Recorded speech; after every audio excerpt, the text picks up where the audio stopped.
நாம் இப்பொழுது ஆராதனையை ஆரம்பிக்க போகிறோம். நம்முடைய இருதயங்களை நாம் ஆயத்தப்படுத்திக் கொள்வோம்.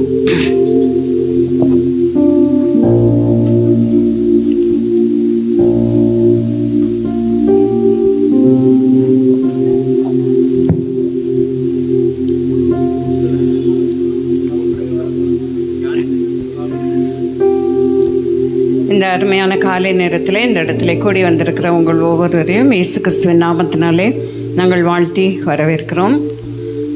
கர்த்தரிடத்தில் ஒன்றை நான் கேட்டேன், அதையே நாடுவேன். நான் கர்த்தருடைய மகிமையை பார்க்கும்படியாகவும் அவருடைய ஆலயத்தில் ஆராய்ச்சி செய்யும்படியாகவும் நான் என் ஜீவனுள்ள நாளெல்லாம் கர்த்தருடைய ஆலயத்தில் தங்கியிருப்பதையே நாடுவேன். இப்படி நாம் நாடும் பொழுது அவர் தீங்கு நாளில் நம்மை தம்முடைய கூடாரத்தில் மறைத்து என்னை தமது கூடார மறைவிலே ஒளித்து வைத்து என்னை கன்மலையின் மேல் உயர்த்துவார்.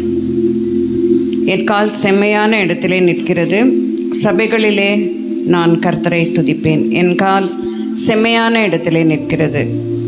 இன்றைக்கு ஞாயிற்றுக்கிழமை எத்தனையோ பேர் தேவையில்லாத இடங்களிலே நின்று கொண்டிருக்கிறார்கள். தங்கள் இந்த விடுமுறையை எப்படியாவது அவர்கள் சந்தோஷமாய் அவர்கள் செலவு பண்ண வேண்டும் என்று சொல்லி, அப்படி தங்கள் நாட்களை செலவு பண்ண வேண்டும் என்று சொல்லி அவர்கள் விரும்புகிறார்கள். ஆனால் நாமோ கர்த்தருடைய சமூகத்திலே நாம் வந்திருக்கிறோம்.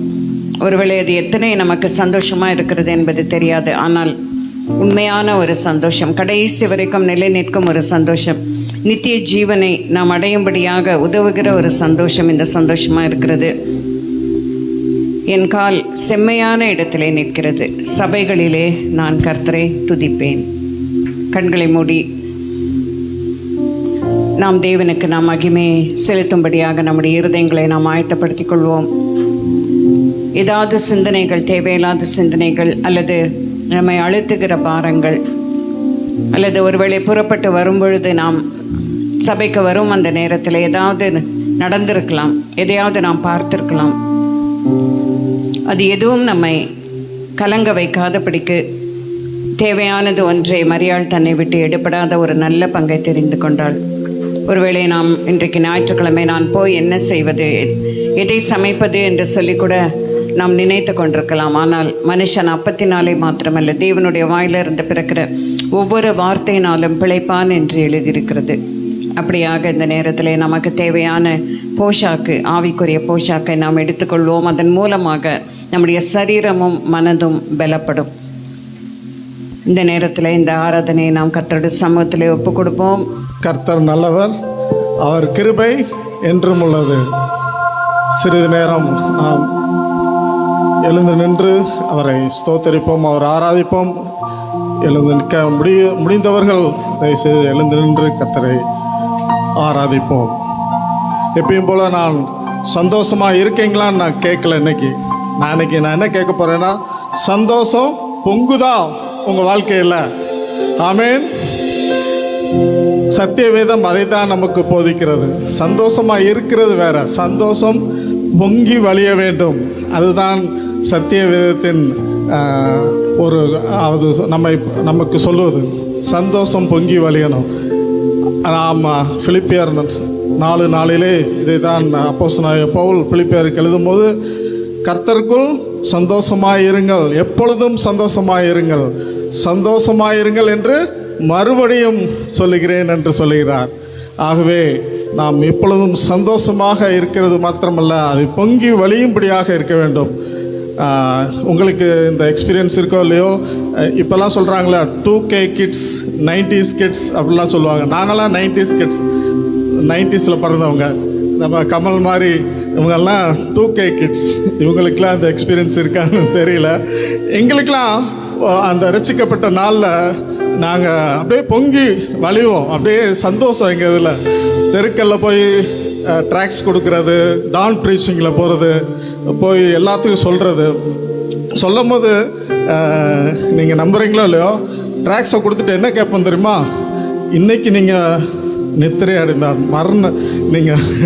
நீங்கள் இறந்துட்டா நீங்கள் மோட்சத்துக்கு போவீங்களா, நரகத்துக்கு போவீங்களான்னு எப்படி இருக்கும் இந்த நேரத்தை? இப்போலாம் நீங்கள் போய் கேட்டீங்களா, விடுவாங்களா உங்களை? உங்களுடைய நித்தியத்தை எங்கே கழிப்பீங்க அப்படின்னு ஒரு ட்ராக்ஸை கொடுத்து கேட்போம். அவங்களும் அப்போல்லாம் அந்த காலத்தில் ஒரு 40 இயர்ஸ் பேக் பொறுமையாக சொல்லுவாங்க, அப்போ பார்த்துக்கலாம்ப்பா, இப்போ எதுக்கு என்னை கேட்குற, அந்த சாவு வரும்போது பார்த்துக்கலாம் அப்படின்னு சொல்லுவாங்க. எதுக்கு இதை சொல்ல வரேன்னா, ஆதி திருச்சபையில் இதே தான் நடந்தது. அவர்கள் நெருக்கப்பட்ட போது அதற்காக அவர்கள் சந்தோஷப்பட்டார்கள். அப்போஸ்தலர் 5:42 இப்படியாக வாசிக்கிறோம், அவர்களுடைய நெருக்கத்திலே அவர்கள் மகிழ்ச்சியாக சந்தோஷப்பட்டார்கள் என்பதை பார்க்கிறோம். ஆகவே சந்தோஷம் என்பது ஒரு வெளிப்படையான ஒரு உணர்வோ ஏதோ இல்லை, கர்த்தருக்குள்ளாக சந்தோஷமாக இருக்க வேண்டும். உபத்திரம் வரும்போதும் எந்த நேரத்திலும் எந்த காலத்திலும் எப்பொழுதும் துதி என் வாயில் இருக்கும் என்று சங்கீதக்காரன் சொன்னது போல, நாமும் என் நேரத்திலும் எந்த காலத்திலும் எப்பொழுதும் நாம் சந்தோஷம் பொங்குகிறவர்களாக, மற்றவர்கள் அதை அறியத்தக்கதான அந்த ஒரு நிலையிலே நாம் மாற்றிக்கொள்வோம். சந்தோஷம் பொங்குதே, சந்தோஷம் பொங்குது.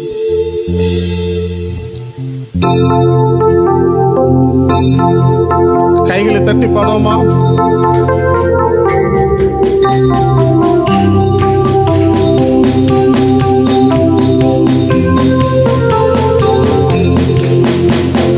சந்தோஷம் பொங்குதே, சந்தோஷம் பொங்குதே, சந்தோஷம் என்னில் பொங்குதே.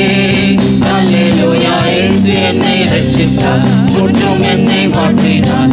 சந்தோஷம் பொங்கி பொங்குதே, சந்தோஷம் பொங்குதே, சந்தோஷம் பொங்குதே, சந்தோஷம் என்னில் பொங்குதே. அல்லேலூயா, இயேசு என்னை ரட்சித்தார், முற்றும் என்னை மாற்றினார். சந்தோஷம் பொங்கி பொங்குதே. வழி தப்பி நான் திரிந்தேன், பாவ பழியதை சுமந்தலைந்தேன். வழி தப்பி நான் திரிந்தேன், பாவ பழியதை சுமந்தலைந்தேன். அவர் அன்பு குரலே அழைத்தது என்னை, அவர் அன்பு குரலே அழைத்தது என்னை. அந்த இன்ப நாளில் இந்த பாவம் நீங்கிற்றே, அந்த இன்ப நாளில் இந்த பாவம் நீங்கிற்றே. சந்தோஷம் பொங்குதே, சந்தோஷம் பொங்குதே, சந்தோஷம் என்னில் பொங்குதே. அல்லேலூயா, இயேசு என்னை ரட்சித்தார், முற்றும் என்னை மாற்றினார். சந்தோஷம் என்னில் பொங்குதே. சத்துரு சோதித்திட தேவ உத்தரவுடன் வருவார். சத்துரு சோதித்திட தேவ உத்தரவுடன் வருவார். ஆனால் இயேசு கைவிடா தானாய் வந்து ரட்சிப்பார். ஆனால் இயேசு கைவிடா தானாய் வந்து ரட்சிப்பார். அந்த நல்ல இயேசு எந்தன் சொந்தமானாரே, அந்த நல்ல இயேசு எந்தன் சொந்தமானாரே. சந்தோஷம் பொங்குதே, சந்தோஷம் பொங்குதே, சந்தோஷம் என்னில் பொங்குதே. அல்லேலூயா, இயேசு என்னை ரட்சித்தார், முற்றும் என்னை மாற்றினார். சந்தோஷம் பொங்கி பொங்குதே. பாவத்தில் ஜீவிப்பவர் பாதாளத்தில் அழிந்திடுவார். பாவத்தில் ஜீவிப்பவர் பாதாளத்தில் அழிந்திடுவார். நானும் பரலோகத்தில் நானும் பாடல் பாடிடுவேன், நானும் பரலோகத்தில் நானும் பாடல் பாடிடுவேன். என்னில் வாழும் இயேசுவோடு என்று வாழுவேன், என்னில் வாழும் இயேசுவோடு என்று வாழுவேன். சந்தோஷம் பொங்குதே, சந்தோஷம் பொங்குதே, சந்தோஷம் என்னில் பொங்குதே. அல்லேலூயா, இயேசு என்னை ரட்சித்தார், முற்றும் என்னை மாற்றினார். சந்தோஷம் பொங்கி பொங்குதே, சந்தோஷம் பொங்குதே, சந்தோஷம் பொங்குதே, சந்தோஷம் என்னில் பொங்குதே. அல்லேலூயா, இயேசு என்னை ரட்சித்தார், முற்றும் என்னை மாற்றினார். சந்தோஷம் பொங்கி பொங்குதே. அல்லேலூயா.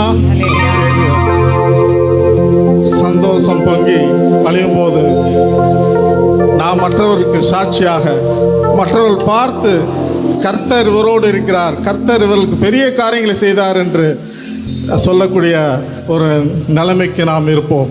ஆகவே அவரோடு நாம் இருக்கும்போது அவர் நமக்கு பெரியவராக, அவர் நமக்கு கண்மலையாக இருக்கிறவராக இருக்கிறார்.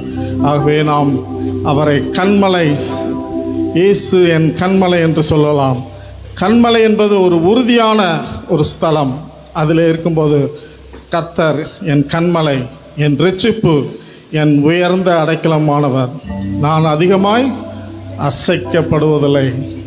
நாம் அசையாமல் உறுதியாக இருக்க வேண்டுமென்றால் கண்மலையிலே நாம் கட்டப்பட்டவர்களாக, கண்மலையின் மேல் இருக்கிறவர்களாக நாம் இருக்கும்போது எந்த விதமான, அப்போ தான் அந்த சந்தோஷம் பொங்கி வழியும், அசைக்கப்படாமல். அதுதான் ஆண்டவர் சொல்கிறாரு, கவலைகளெல்லாம் என் மேல் வைத்து விடுங்கள்.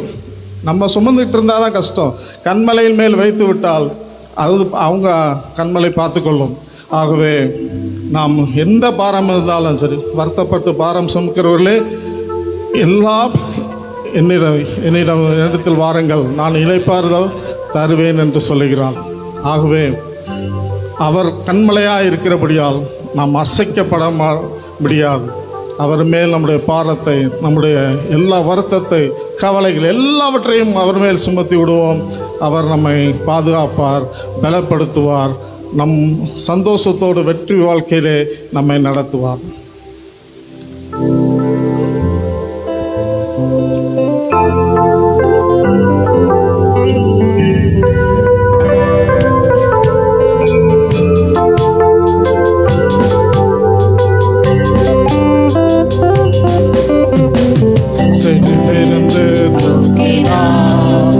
கண்மலை மேல் நிறுத்தினார், செட்டிலிருந்து தூக்கினார், கண்மலை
கண்மலையாக இருக்கிறார். அவரை நமக்காக எல்லாவற்றையும் அவருடைய காலத்திலே நேர்த்தியாக செய்து முடித்திருக்கிறார். நமக்காக எல்லாவற்றையும் சிலுவையிலே அவர் செய்து முடித்திருக்கிறார். அவர் என்னென்ன செய்திருக்கிறார் என்று பார்க்கும்போது, கர்த்தர் செய்த நன்மை எல்லாவற்றையும் எண்ணி அவரை ஸ்தோத்தரித்து, முழுமனதாய் அவரை ஸ்தோத்தரித்து நாம் பாடுவோம். ஆராய்ந்து முடியாத அதிசயங்களை நமக்காக செய்திருக்கிறார். ஆமென். இன்னும் நாம் தாழ்வாய் இருக்கும்போது, ஒரு நஷ்டத்திலே கஷ்டத்திலே இருக்கும்போது நம்மை தூக்கி உயர்த்தி உயர்ந்த அடைக்கலத்திலே நம்மளை கொண்டு போய் சேர்த்திருக்கிறார். ஹல்லேலூயா. அது மாத்திரமல்ல, நன்மையும் கிருபையும் நம்மை தொடரும்படியாக அவர் எப்பொழுதும் செய்திருக்கிறார். ஆகவே அந்த நன்றி மனப்பான்மையோடு, அந்த உள்ளத்தோடு, இந்த சந்தோஷமாக பொங்குகிற அந்த சந்தோஷத்தோடு இந்த ஸ்தோத்தரிப்பேன் ஸ்தோத்தரிப்பேன் என்ற பாட்டை நாம் பாடுவோம்.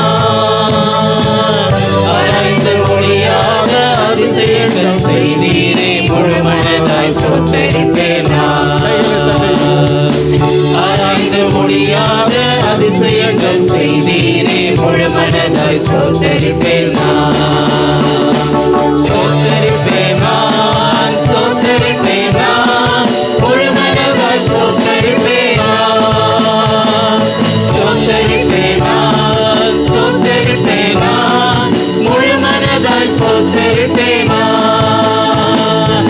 என்னெல்லா நன்மைகள் என் வாழ்வில் செய்தீரே, முழு மனதாய் ஸ்தோத்தரிப்பேன் நான். என்னெல்லா நன்மைகள் என் வாழ்வில் செய்தீரே, முழு மனதாய் ஸ்தோத்தரிப்பேன் நான். வாழ்வில் என்னை கண்ணோக்கி பார்த்தீர், தயவாய் கரம் பிடித்து தூக்கினீர். வாழ்வில் என்னை கண்ணோக்கி பார்த்தீர், தயவாய் கரம் பிடித்து தூக்கினீர். எட்டாத உயரத்திலே உட்கார வைத்தீரே, முழு மனதாய் ஸ்தோத்தரிப்பேன் நான். எட்டாத உயரத்திலே உட்கார வைத்தீரே, முழு மனதாய் ஸ்தோத்தரிப்பேன் நான். ஸ்தோத்தரிப்பேன் நான், ஸ்தோத்தரிப்பேன் நான், முழு மனதாய் ஸ்தோத்தரிப்பேன் நான். ஸ்தோத்தரிப்பேன் நான், ஸ்தோத்தரிப்பேன் நான், முழு மனதாய் ஸ்தோத்தரிப்பேன் நான். எல்லா நன்மைகள் என் வாழ்வில் செய்தீரே, முழு மனதாய் ஸ்தோத்தரிப்பேன் நான்.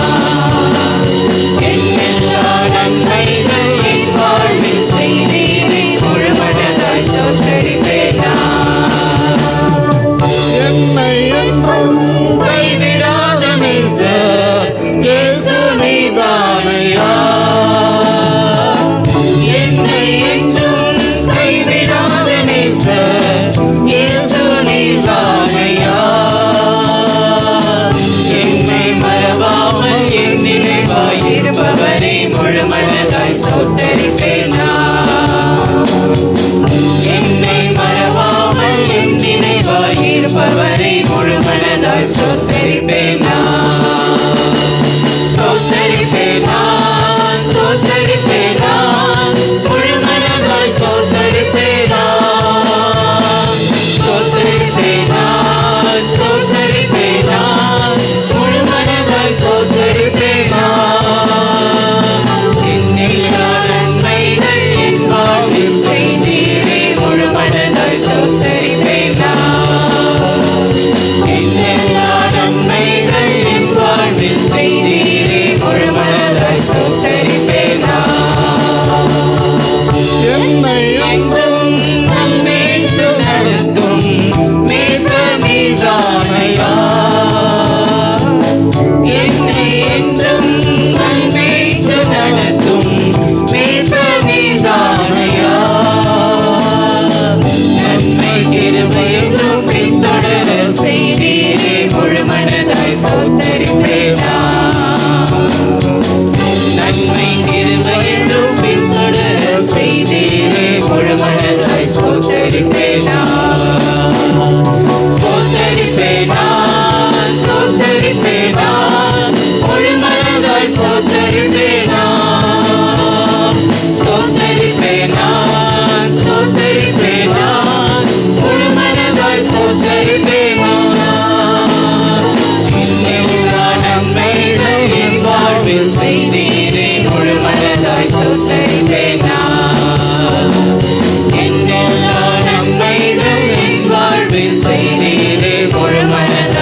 நன்மைகள் செய்த நம்முடைய தேவனுக்கு ஸ்தோத்திரம் ஸ்தோத்திரம்.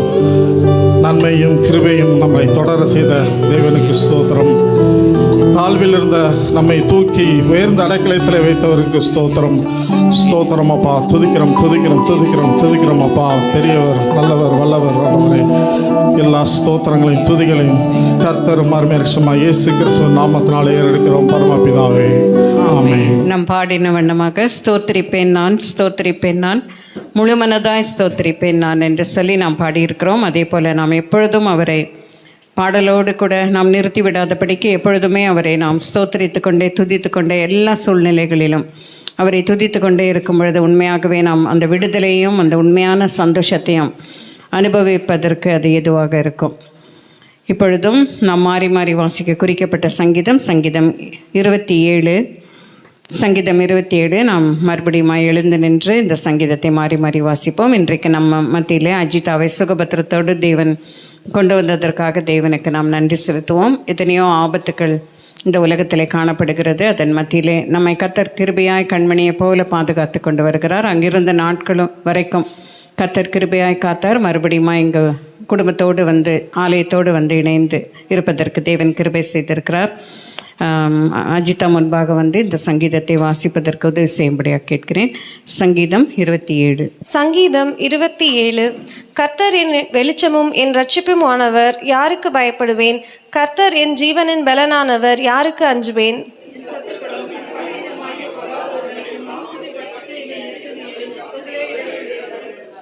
எனக்கு விரோதமாக ஒரு பாளையம் இறங்கினாலும் என் இருதயம் பயப்படாது. என் மேல் யுத்தம் எழும்பினாலும் இதிலே நான் நம்பிக்கையா இருப்பேன்.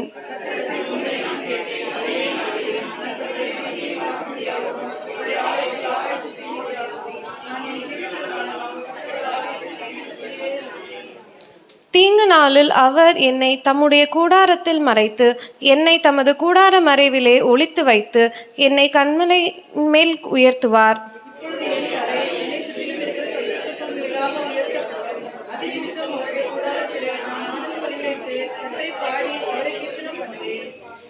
கர்த்தாவே, நான் கூப்பிடுகிற சத்தத்தை நீர் கேட்டு எனக்கு இறங்கி எனக்கு உத்தரவு அருளச் செய்யும்.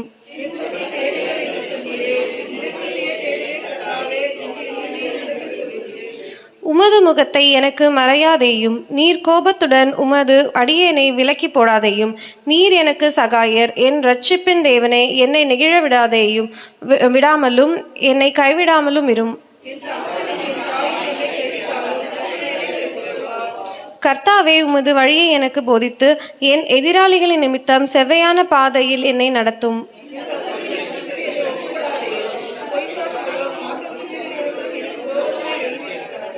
நானோ ஜீவனுள்ளோர் தேசத்திலே கர்த்தருடைய நன்மையை காண்பேன் என்று விசுவாசியாதிருந்தால் நான் கெட்டு போயிருப்பேன்.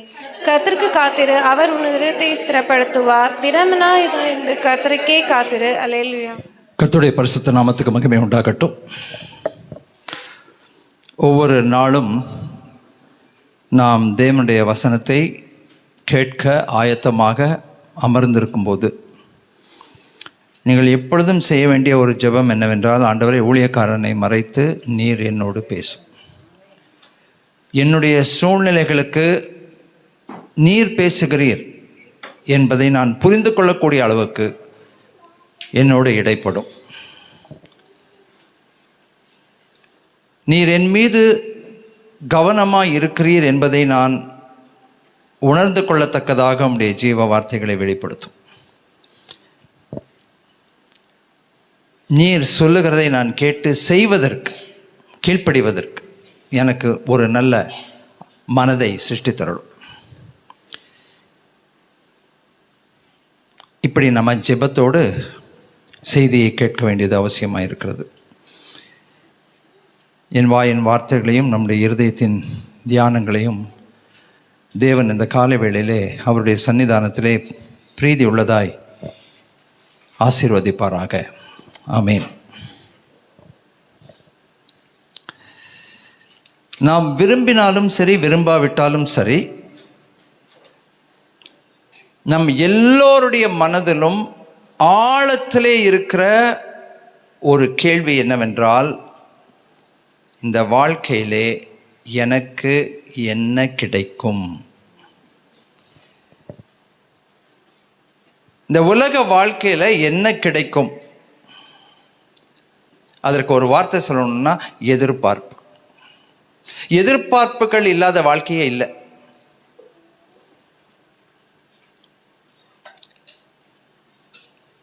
அலுவலகத்தில் வேலை செய்கிறவர்களுக்கு எதிர்பார்ப்புகள் இருக்கிறது. இந்த வருடத்தில் கடைசி பகுதியில் இந்த ஹைக்கு போடும்போது எனக்கு நல்ல ஒரு ஹைக்கு போடணும், எதிர்பார்ப்பு இருக்குது. ப்ரொமோஷன் வர வேண்டிய டைமில் ப்ரொமோஷன் வரணும், எதிர்பார்ப்பு இருக்குது. அந்தந்த வயசு வரும்போது அந்த வயசுக்குரிய எதிர்பார்ப்புகள் இருக்கும். கண்டிப்பாக உறவுகளில் எதிர்பார்ப்பு இருக்குது. என் பெற்றோர் எனக்கு என்ன செய்ய போகிறார்கள், என் சகோதரர்கள் எனக்கு என்ன செய்ய போகிறார்கள், கூட பிறந்தவர்கள் என்ன செய்ய போகிறார்கள், உறவினர்கள் என்ன செய்ய போகிறார்கள், பிள்ளைகள் எனக்கு என்ன செய்ய போகிறார்கள். எதிர்பார்ப்பு இல்லாத உறவுகளே கிடையாது. ஆண்டவரை ஏற்றுக்கொண்டு ஆண்டவர் பிள்ளைகள் ஆயிட்டோம். பரம தகப்பனிடத்திலிருந்து நமக்கு எதிர்பார்ப்புகள் இருக்கிறதா? கண்டிப்பாக இருக்கு.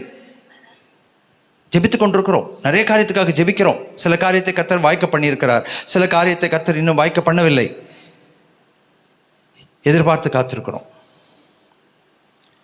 இன்னைக்கு மாலை பொழுதுல தடைகளை உடைக்கிற ஜெபம் இருக்கு. 6 மணிக்கு இங்கே தடைகளை உடைக்கிற ஜெபம் நடைபெறும் என்ற மாலை பொழுது. அதில் நிறைய விஷயங்களுக்காக ஜெபிக்கிறோம். நிறைய தடைகள் உடைகிறது. ஜனங்கள் வந்து சாட்சி சொல்றாங்க, இந்த தடைகளையெல்லாம் ஆண்டவர் உடைத்தார், இந்த காரியங்களை வாய்க்க பண்ணினார். கிறிஸ்தவ வாழ்க்கையில் எதிர்பார்ப்பு இருக்கா? கண்டிப்பா இருக்கு. நம்மை உருவாக்கி படைத்து நாமம் தரித்தவருக்கு நம்மை குறித்த எதிர்பார்ப்பு இருக்கா? அதுவும் இருக்கிறது. நம்மிடத்திலும் சில காரியம் அவர் எதிர்பார்க்கிறார். வெறும் அவர்கிட்ட மாத்திரம் நம்ம எதிர்பார்க்கிறது இல்லை, வெறும் அவர்கிட்ட இருந்து பெற்றுக்கொள்ள வேண்டும் என்கிறது இல்லை. நம்ம கிட்ட இருந்தும் சில எதிர்பார்ப்புகள் இருக்கிறது.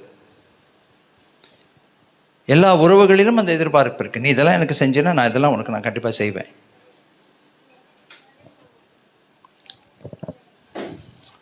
இன்றைக்கு கர்த்தருடைய வார்த்தையிலிருந்து இந்த எதிர்பார்ப்புகள், எனக்கு என்ன கிடைக்கும், இதுதான் இன்னைக்கு இந்த நாளுக்குரிய தலைப்பு. என்ன? எனக்கு இந்த ஆவிக்குரிய வாழ்க்கையில் கர்த்தரோடு இருக்கிற உறவில் எனக்கு என்ன கிடைக்கும். அந்த எதிர்பார்ப்புக்கு, அந்த ஜெபத்துக்கு, அந்த ஆதங்கத்துக்கு என்ன பதில், அதுதான் இன்னைக்கு பார்க்க போகிறோம். ஆதியாகமம் 15வது அதிகாரம் 1வது வசனத்திலிருந்து வாசிப்போம்.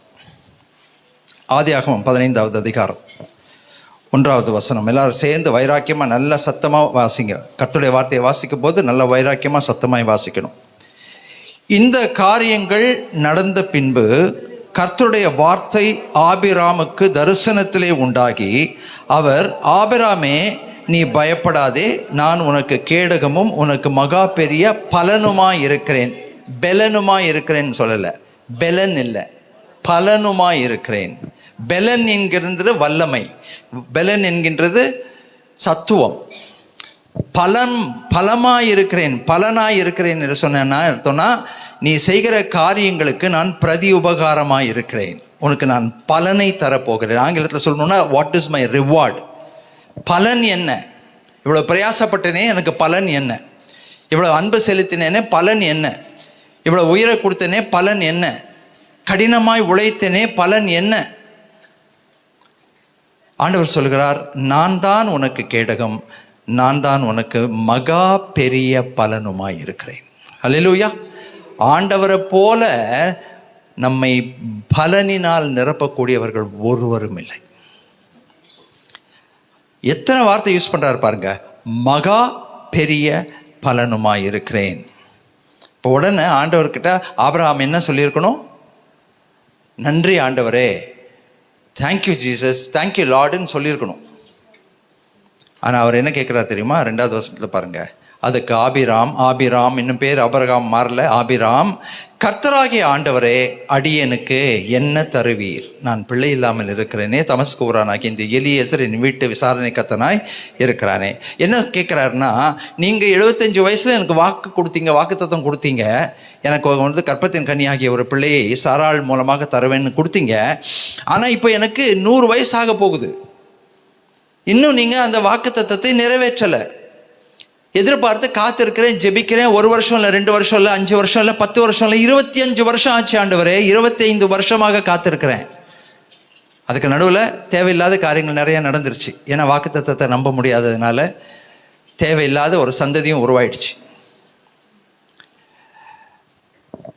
2 விஷயம், நீங்கள் கொடுக்குறேன்னு சொன்னதை கொடுக்கல. ஆனால் நீங்கள் இப்போ என்ன சொல்லிக்கிட்டு இருக்கீங்க? நான் உனக்கு பலனாக இருக்கிறேன், மகா பெரிய பலனாக இருக்கிறேன் என்று சொல்கிறீங்க. ஆனால் கிடைக்க வேண்டியது எனக்கு கிடைக்கல, என் தேவை சந்திக்கப்படவில்லை.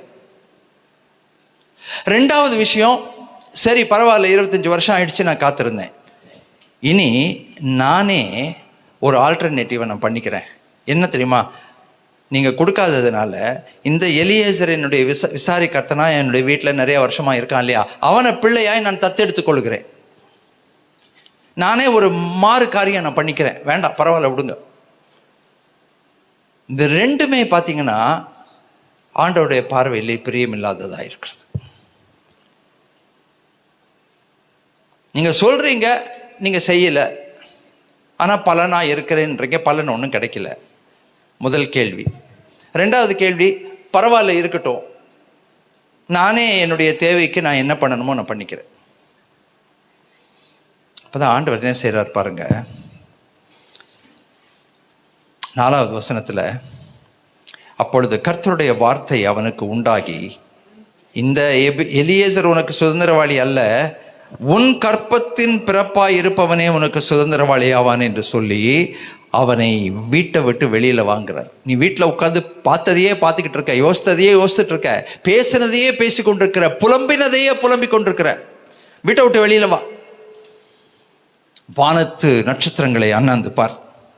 அந்த நட்சத்திரங்களை எண்ண உன்னாலே கூடுமானால் அவைகளை எண்ணு என்று சொல்லி பின்பு அவனை நோக்கி, நான் உனக்கு வாக்குத்தத்தம் செய்த அந்த பிள்ளை மூலமாக உன் சந்ததி இவ்வண்ணமாக இருக்கும் என்றார். ஹல்லேலூயா. நம்ம எடுத்து கொடுத்தா இவ்வளவுதான், அவர் கையில் எடுத்து கொடுத்தா சம்பூர்ணம். சில நேரத்தில் இந்த பிள்ளைங்க ஸ்வீட் எடுத்துகிட்டு கொண்டு வந்தான். எடுத்துக்கோமா. இல்லை அங்கிள், நீங்களே உங்கள் கையில் எடுத்துக்கிடுங்க. என்ன விஷயம்? அது எடுத்தா 4 தான் வரும், நான் எடுத்து கொடுத்தா 40 வரும்.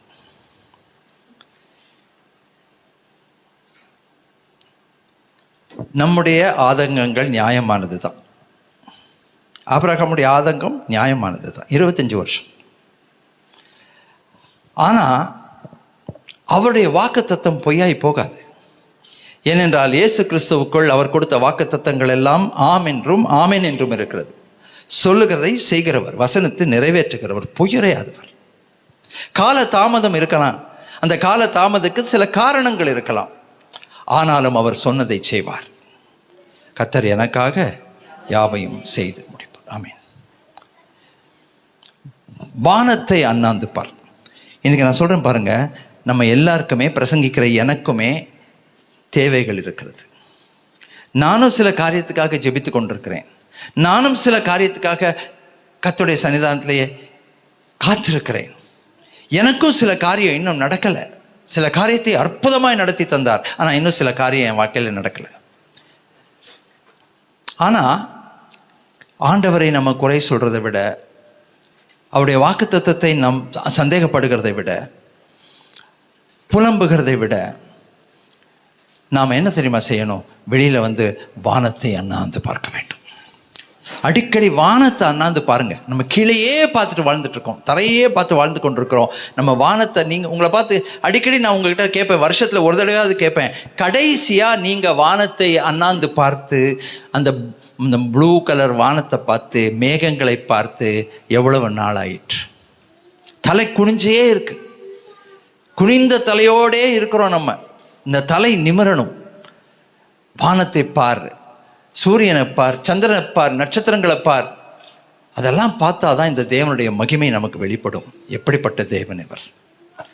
நேற்றைய தினத்தில் செய்தித்தாளையும் சரி, டிவிலையும் சரி, பெரிய அளவில் ஒரு பிரஸ்தாபமாக்கப்பட்ட ஒரு விஷயம் என்னன்னா, இந்த அண்ட சராசரத்திலே நாம் மிதந்து கொண்டிருக்கிறோம்.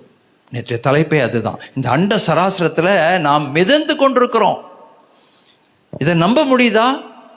இங்கே பார்த்தா நம்ம ஒரு இடத்துல உட்கார்ந்துருக்க மாதிரி தான் இருக்கு.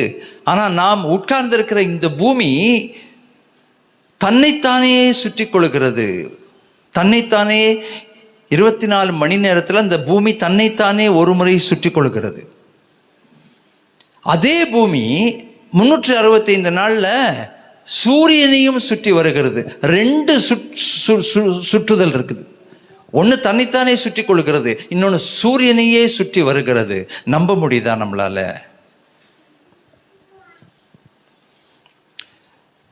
அற்புதங்களின் தேவன், அற்புதங்களின் தேவன். அவரால் செய்யக்கூடாத காரியம் ஒன்றுமில்லை. அதனால தான் அடிக்கடி வானத்தை நாங்கள் பார்க்கணும். கண்டிப்பாக பீச்சுக்கு போங்க, மணலில் படுத்துக்கோங்க, கொஞ்ச நேரம் வானத்தை பாருங்க. நிறைய விஷயங்கள் உங்களுக்கு புரியும். பீச்சுக்கு போங்க, கடற்கரை அலைகளை பாருங்க, கடல்ல இருக்க அலைகளை பாருங்க, நிறைய விஷயம் உங்களுக்கு புரியும். அப்பதான் அவருடைய மகத்துவம் புரியும். அந்த மகத்துவம் புரியும் போது நமக்குள்ள ஒரு விசுவாசம் வரும். இவர் செய்வார், இவரால் கூடும்.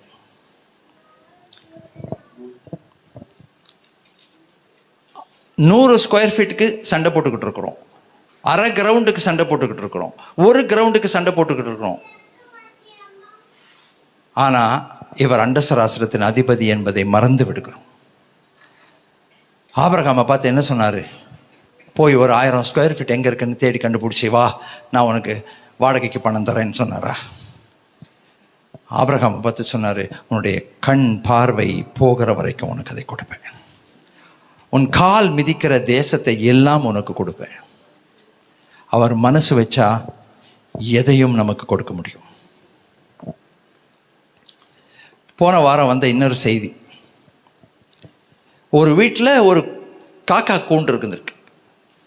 அந்த காக்காவுடைய கூண்டு திடீர்னு கலைஞ்சிருச்சு. கலைஞ்சா அந்த காக்கா கூண்டுலேருந்து ஒரு தங்க நகை 3 துண்டா கீழே விழுகுது. அவ்வளவு நாளும் அந்த காக்கா கூண்டில் அந்த தங்க நகை இருந்திருக்குது. காக்கா கூண்டு அவர் வீட்டில் தான் இருந்திருக்குது. அவர் அந்த காக்கா கூண்டை கலைக்காமல் பத்திரமா வச்சுருந்துருக்கிறாரு, அந்த காக்காவை பார்த்துட்டு இருந்திருக்கிறாரு. ஆனால் அவருடைய அந்த வீட்டில் இருக்கிற அந்த கூண்டில் அந்த தங்க நகை 3 துண்டா உடஞ்சி இருக்குதுன்றதை அவர் பார்க்கல. திடீர்னு ஒழுக்கும்போது பார்த்தாரு. உடனே அதை வெளியில் சொன்னார். உடனே ஒரு அம்மா, கொஞ்சம் தூரம் தள்ளி இருக்கிற ஒரு அம்மா, அந்த அம்மா வீட்டில் அந்த காக்கா அந்த நகையை தூக்கிட்டு போயிட்டுருக்குது. அந்த படத்தை கொண்டாந்து, அந்த நகையோட படத்தை கொண்டாந்து அவங்கக்கிட்ட காமிச்சு, இது என்னுடைய நகை தாங்க, 3 வருஷத்துக்கு முந்தி காக்கா தூக்கிட்டு போச்சு. நான் நினைக்கிறேன் இது எலியா காக்காவாக இருக்கும். ஒரு வேளை எலியா காக்காவுடைய பிள்ளையாக இருக்கலாம், சொல்ல முடியாது. 3 வருஷத்துக்கு முந்தி தூக்கிட்டு போச்சுங்க அப்படின்னு சொன்னதும் அந்த நகையை உடனே அந்த அம்மா கையில் அவங்க ஹேண்ட் ஓவர் பண்ணிட்டாங்க. ஃபோட்டோலாம் போட்டு செய்தி வந்திருக்கும், நீங்கள் பார்த்துருப்பீங்க. அந்த அம்மா யோசித்து பார்த்துருப்பாங்களா, 3 வருஷத்துக்கு அப்புறம் காக்கா தூக்கிட்டு போனேன் அந்த நகை எனக்கு திரும்ப கிடைக்க போகுதுன்னு யோசித்து பார்த்துருப்பாங்களா? கண்டிப்பாக யோசித்து பார்த்துருக்க மாட்டாங்க. போனது தான், சரி போச்சு, எந்த காக்காவோ தெரியாது. அதுலேருந்து காக்காவோடையே டூ விட்டுருப்பாங்க அவங்க. இன்னைக்கு காக்காவே நான் பார்க்க மாட்டேன், காக்கா கிட்ட பேச மாட்டேன், எந்த காக்காவுக்கும் சாப்பிட போட மாட்டேன். அருமையான தெய்வஜனமே, எதற்காக சொல்கிறேன் தெரியுமா? நம் தேவனால் செய்யக்கூடாத அதிசயமான காரியம் ஒன்றுமில்லை. அவர் மனசு வச்சா ஒரே ராத்திரியில் காரியங்களை செய்ய முடியும். 5வது வசனத்தை சேர்ந்து வாசிப்போம். அவர் அவனை வெளியே அழைத்து, நீ வானத்தை அண்ணாந்து பார், நட்சத்திரங்களை எண்ண உன்னாலே கூடுமானால் அவைகளை எண்ணு என்று சொல்லி, பின்பு அவனை நோக்கி, உன் சந்ததி இவண்ணமாய் இருக்கும் என்றார். ஹல்லேலூயா. ஆபிரகாம் கர்த்தரை விசுவாசித்தான், அந்த விசுவாசத்தை அவர் அவனுக்கு நீதியாக எண்ணினார். ஹல்லேலூயா. ஸோ இப்போ என்ன தேவைப்படுது தெரியுங்களா? நமக்கு அனுதினம் நமக்கு என்ன தேவைப்படுத்துமா? வெள்ளிக்கிழமை ஜபத்தில் கூட நான் அதை தான் சொன்னேன். விசுவாசம் தேவைப்படுகிறது, விசுவாசம் தேவைப்படுகிறது. ஆண்டவரே, நீர் செய்வீர் உம்மால் ஆகும், நீர் செய்வீர் உம்மால் ஆகும். இந்த சின்ன குழந்தைங்க கேட்குற மாதிரி, சின்ன குழந்தைக்கு எதனா நீங்கள் ப்ராமிஸ் பண்ணிவிடுங்க, எவானாக்கு எதனா ப்ராமிஸ் பண்ணிடுங்க, விடுமா சும்மா? வேறு மந்தி கேட்கும், வேறு ஷேப்பில் கேட்கும், வேறு வார்த்தைகளில் கேட்கும், ஞாபகப்படுத்தும். அந்த மாதிரி ஆண்டவர்கிட்ட நம்ம கேட்கணும். ஆண்டவரே, நீங்கள் வார்த்தை கொடுத்தீங்களே, வாக்குத்தத்தம் கொடுத்தீங்களே, எனக்கு செய்யுங்க ஆண்டவரே. நம்புகிறேன், நீங்கள் செய்வீங்க கண்டிப்பாக. மனசுக்குள்ள நம்பணும், விசுவாச அறிக்கை செய்யணும். எனக்கு கிடைக்கும், எனக்கு செய்வார், என்னை கைவிட மாட்டார், என் முகத்தை வெட்கப்படுத்த மாட்டார், வாக்குத்தத்தம் பண்ணினவர் உண்மையுள்ளவர், அவர் எனக்காக எல்லாவற்றையும் செய்து முடிப்பார். அதை விட்டு வலுவாதீங்க. வேற எந்த சந்தேகங்களுக்கும் போகாதீங்க, வேற எந்த புலம்பல்களுக்கும் போகாதீங்க, அழுக ஆரம்பிக்காதீங்க, அவிசுவாசமாக பேச ஆரம்பிக்காதீங்க. அருமையான தேவஜனமே, நம்முடைய எதிர்பார்ப்புகளை நிறைவேற்றி கொள்ள உண்மை உள்ள ஒரு தேவன். ஹல்லேலூயா. அப்போ நீங்கள் போனீங்கன்னா இந்த வாக்கு தத்தத்தை கேட்ட உடனே பலி வைக்கிறார். பலி வைக்கிறாரு. பலியை கேட்குறாரு, ஆண்டவர் கேட்குறாரு. அந்த பலியை கொடுக்கும்போது அந்த வார்த்தையினுடைய தாற்பயம் அங்கே நிறைவேறுகிறது என்று சொல்லி நம்ம பார்க்குறோம். ஹல்லேலூயா. இப்போது அது முதல் நடந்த ஒரு சம்பவம். ஓகே, இப்போது அடுத்தது எதிர்பார்ப்புகள் கண்டிப்பாக இருக்கணும் நம்மக்கிட்ட. இந்த ஆவிக்குரிய வாழ்க்கையில் எதிர்பார்ப்புகள் கண்டிப்பாக இருக்கணும். அருமையான தேவஜனமே, எதிர்பார்ப்புகள் இல்லாமல் இருக்கக்கூடாது. இந்த ஆண்டவர்கிட்ட எனக்கு எதிர்பார்ப்பு இருக்குது, இந்த பரம தகப்பன்கிட்ட எதிர்பார்ப்பு இருக்குது, அண்டசராசிரத்தின் அதிபதி கிட்ட எனக்கு எதிர்பார்ப்பு இருக்குது. ஒருவேளை நம்ம தகப்பன் ஒரு பெரிய ஒரு கோடீஸ்வரனாக இருக்குன்னு வைங்க, அந்த பிள்ளைங்களுக்கு அவங்களுக்கு பிள்ளையா நம்ம இருக்கோன்னா அந்த அந்த அந்த அந்த அப்பா கிட்ட எதிர்பார்ப்பு, அம்மா கிட்ட எதிர்பார்ப்பு இருக்குமா இருக்காதா? பிள்ளைக்கு கண்டிப்பாக இருக்கும். போன வாரத்தில் ஒரு வீடியோ நான் பார்த்தேன். ஒரு மகன், 24 வயது உள்ள மகன், அவங்க அப்பாவை கோர்ட்டில் கேஸ் போட்டான். என்ன கோர்ட்டில் கேஸ் போட்டான்னா, விலை உயர்ந்த ஒரு கார், எத்தனையோ $1,00,000 இருக்கிற அந்த காரை எங்கள் அப்பா கிட்ட நான் கேட்டேன் வாங்கி கொடுக்க சொல்லி, என் பிறந்த நாளைக்கு அவர் வாங்கி கொடுக்கலன்னு அவர் மேலே கோர்ட்டில் கேஸ் போட்டிருக்கான். அந்த கேஸ் ஃபுல்லாக பார்த்தேன் நான். அதில் அந்த அப்பா ரொம்பவும் கஷ்டமான நிலைமையிலிருந்து, ஒன்றும் இல்லாத நிலைமையிலிருந்து, வாழ்க்கையில் கடினமாக உழைச்சி, கடினமாக பிரயாசப்பட்டு, கடினமாக அவர் உழைச்சி சம்பாதிச்சு, அவருடைய ஞானத்தினாலையும் கர்த்தருடைய கிருபையினாலையும் கொஞ்சம் கொஞ்சமாக மேலே இப்போ ஒரு பெரிய பெரிய பதவியில் இருக்கார். இப்போ அவர்கிட்ட நிறையா பணம் இருக்குது. பெரிய, நம்ம இந்தியா பாஷையில் சொல்லணுன்னா கோடீஸ்வர். அது உண்மைதான், இல்லைன்னு சொல்லலை. ஆனால் இந்த பையன் அப்பா கிட்ட பர்த்டேக்கு அந்த காரை கேட்குறான். விலை உயர்ந்த கார் அது. அவர் வேற ஒரு கார் வாங்கி கொடுத்துருக்காரு, அது அவனுக்கு திருப்தி இல்லை. அந்த கார் எனக்கு வேணும், விலை உயர்ந்த கார். அப்போது வாங்கி கொடுக்க முடியாதுன்னு சொன்னோன்னா கோர்ட்டில் போட்டார். கோர்ட்டில் அந்த ஜட்ஜு கேட்குறாரு அவங்ககிட்ட, நீ என்னப்பா எதிர்பார்க்குறேன்னா, எங்கள் அப்பா கிட்ட நிறைய பணம் இருக்குங்க, அவர் வாங்கி கொடுக்கணும் மனசு வச்சா வாங்கி கொடுக்கலாம், நான் புள்ள தானே, ஒரே ஒரு பையன் தானே, எனக்கு அவர் வாங்கி கொடுக்க மாட்டேங்கிறாரு.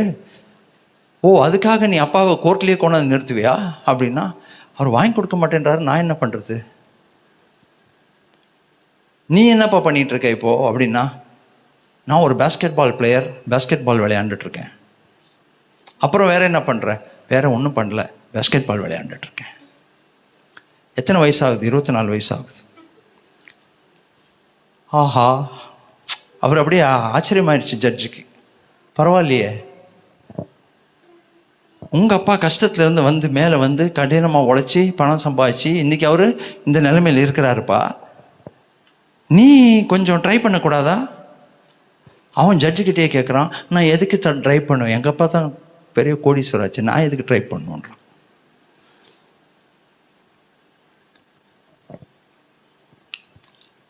இப்படியும் வாழ்க்கையில் எதிர்பார்க்கக்கூடியவர்கள் இருக்கிறார்கள். அருமையான தேவஜனமே, நியாயமான எதிர்பார்ப்பு நமக்கு இருக்கணும். கண்டிப்பாக நீதியான எதிர்பார்ப்பு இருக்கணும். இருந்தால் கண்டிப்பாக அந்த எதிர்பார்ப்புகளை கர்த்தர் செய்வார். பார்க்கலாமா? இன்னொரு பேசேஜ் பார்க்கலாமா? 1 சாமுவேல் 17வது அதிகாரம். 1 சாமுவேல் 17வது அதிகாரம். இது நமக்கு நல்லா தெரிஞ்ச பகுதி, அதனால் நான் நேரடியாக அந்த வசனத்துக்குள்ளே போயிடுறேன். அது என்னன்றதை நான் உங்களுக்கு சொல்கிறேன், சரிங்களா? 1 சாமுவேல் 17வது அதிகாரம் 25வது வசனம். எல்லோரும் சேர்ந்து வாசிப்போம். 24 வாசிப்போமே. 1 சாமுவேல் 17வது அதிகாரம் 24 வாசிப்போம். எல்லோரும் சேர்ந்து வாசிப்போம். இஸ்ரவேலர் எல்லோரும் அந்த மனுஷனை காணும்போது மிகவும் பயப்பட்டு அவன் முகத்துக்கு விலகி ஓடி போவார்கள். யார் இது? கோலியாத். கோலியாத் நிற்கிறான், தாவீதினுடைய சகோதரர்களும் அந்த இராணுவத்தில் இருக்காங்க. அவங்களும் பயந்து நடுங்கி நிற்கிறாங்க. அந்த கோலியாத்தை சந்திப்பதற்கு, அவனை போய் சவால் விடுவதற்கு ஒருத்தருக்கும் துணிவில்லை, தைரியம் இல்லை. தொடை நடுங்கி போய் நிற்கிறாங்க எல்லாரும். யார் இவங்கெல்லாம்? இராணுவ வீரர்கள் தான் இஸ்ரேல் தேசத்தில். ஆனால் அவனை தனியாக சந்திக்க முடியாது. ஏன்னா ஒத்தைக்கு ஒத்த வாங்குறான் அவன், நம்ம மெட்ராஸில் பாஷையில் சொல்லணுன்னா. ஓகே, இப்போது அங்கே யார் போயிருக்கிறதுனா, நம்ம தாவீதை கர்த்தர் அந்த நேரத்தில் கரெக்டாக என்ன செய்கிறாரு, அங்கே கொண்டு போகிறார். சரிங்களா? ஆண்டோடைய அந்த டைமிங் பாருங்கள், அந்த டைம் சென்ஸ் பாருங்கள். கரெக்டாக அந்த டைமில், அந்த ஸ்பேஸில் கொண்டு போய் நிறுத்துறாரு. நம்ம ஆங்கிலத்தில் சொல்லும்போது அது unification of the time and ஸ்பேஸ்ன்னு சொல்லுவோம். நேரமும் சமயமும் இடமும் ஒன்றாக சேரும்போது கரெக்டான விஷயம் நடக்குவாங்க. அதை கர்த்தர் அநேக இடத்துல பைபிளில் செய்திருக்கிறார். சரி, 25வது வசனம் வாசிப்போம், சேர்ந்து வாசிப்போம். அந்நேரத்திலே இஸ்ரவேலர் வந்து நிற்கிற அந்த மனுஷனை கண்டீர்களா? இஸ்ரவேலை நிந்திக்க வந்து நிற்கிறான்.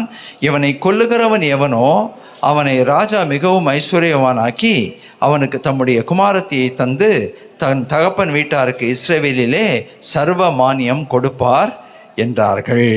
இது சொன்ன உடனே தாவீது அதை கேட்டுட்டு என்ன சொல்றாரு? அடுத்த வசனத்தில் 26ல், அப்பொழுது தாவீது தன் அண்டையிலே நிற்கிறவர்களை பார்த்து, இந்த பெலிஸ்தியனை கொன்று இஸ்ரவேலுக்கு நேரிட்ட நிந்தையை நீக்குகிறவனுக்கு என்ன செய்யப்படும்? ஜீவனுள்ள தேவனுடைய சேனைகளை நிந்திக்கிறதுக்கு விருத்தச்சேதனம் இல்லாத இந்த பெலிஸ்தியன் எம்மாத்திரம் என்றான்.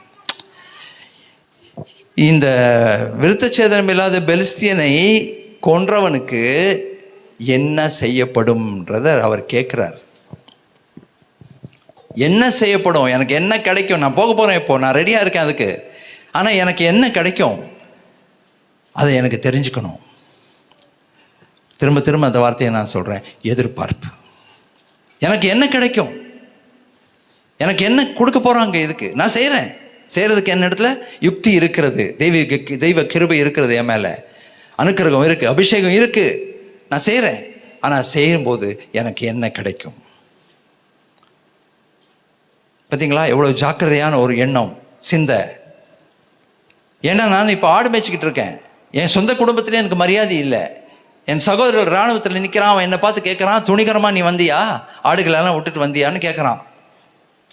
எனக்கு என் வீட்டில் மதிப்பு கிடையாது, மரியாதை கிடையாது. நான் ஒன்றுமில்லாமல் இருக்கிறேன். ஆனால் இப்போது ஒரு பெரிய ஒரு அசைன்மெண்ட்டுக்காக ஆண்டவர் என்னை கொண்டு வந்திருக்கிறார் என்பதை நான் புரிந்து கொள்கிறேன். இந்த கோலியாத்தை சந்திப்பதற்கு இவன் ஒருத்தருக்கும் துணிச்சல் இல்லாட்டி கூட அதை செய்து முடிக்கிற ஆற்றலும் அந்த யுக்தியும் என்னிடத்துல இருக்கிறது. இவனுக்கு என்ன பண்ணணும்னு எனக்கு கரெக்டாக தெரியும். ரெண்டாவது, எனக்குள்ள ஜீவனுள்ள தேவனை குறித்த வைராக்கியம் இருக்கிறது.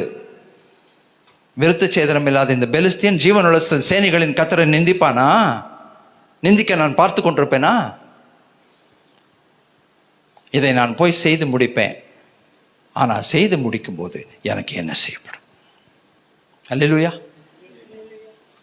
கண்டிப்பாக அந்த எதிர்பார்க்க இருக்கணும், எனக்கு என்ன கிடைக்கும். அப்போ அவர்கள் என்ன சொல்கிறாங்க பாருங்கள், அடுத்த வசனத்தில் 27வது வசனத்தில், அதற்கு ஜனங்கள் அவனை கொல்லுகிறவனுக்கு இன்னபடி செய்யப்படும் என்று முன் சேர்ந்த வார்த்தைகளையே அவனுக்கு திரும்பவும் சொன்னார்கள். கிடைச்சிச்சா? கிடைக்கலையா? கண்டிப்பாக கிடைச்சது. ராஜா என்ன பண்ணுறாரு? அவன் செய்து முடித்த உடனே கோலியாத் மேலேயே ஏறி நின்று கோலியாத்துடைய பட்டயத்தை எடுத்து கோலியாத்துடைய தலையே வெட்டினார்னு சொல்லி பார்க்கிறோம் நம்ம.